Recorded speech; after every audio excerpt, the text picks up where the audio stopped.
কবর এমন একটি জগৎ, যে জগতের কোনো সাথী নাই, কোনো বাতি নাই, কোনো যোগাযোগ নাই, জড় মানবহীন একটি জগৎ, আলো বাতাস ছাড়া একটি জগৎ, যে জগতে যোগাযোগ বিহীন একটি জগৎ।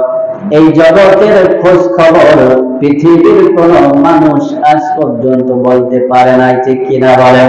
পৃথিবীর কোন মানুষ এই জগতের খোঁজ খবর নিতে পারে নাই। এই জগতের একমাত্র খবর জানেন তিনি কে, বলেন তো? একমাত্র খবর যিনি জানেন তিনি হলেন আপনার আমার রব আল্লাহ রাব্বুল আলামিন।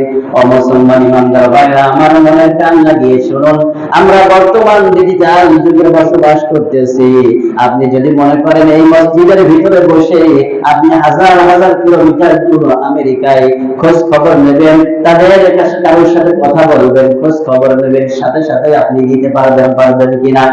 আপনি যদি মনে করেন সৌদি আরবে কারোর সাথে কথা বলবেন, খোঁজ খবর নেবেন, সাথে সাথে আপনি নিতে পারবেন। আপনি যদি মনে করেন মঙ্গল গ্রহে আপনি খোঁজ খবর নেবেন, আপনি যদি মনে করেন চাঁদের দেশের খোঁজ খবর নেবেন, পৃথিবীর মানুষ নিচ্ছে কিনা? এটাও সম্ভব। কিন্তু আপনার আমার বাড়ির পাশে বাঁশ বাগানে আপনার আমার মা বাবা ভাই বোন আত্মীয় স্বজন দাদা দাদি নানা নানি কত আত্মীয় স্বজন, কত আপনজন, কত ভালোবাসার মানুষ মাসের পর মাস বছরের পর বছর যুগের পর যুগ শুয়ে আছে, ওই একবারের জন্য তো আপনি আমি খোঁজ খবর নিতে পারি নাই, ঠিক কিনা বলেন? মুসলমান ইমানদার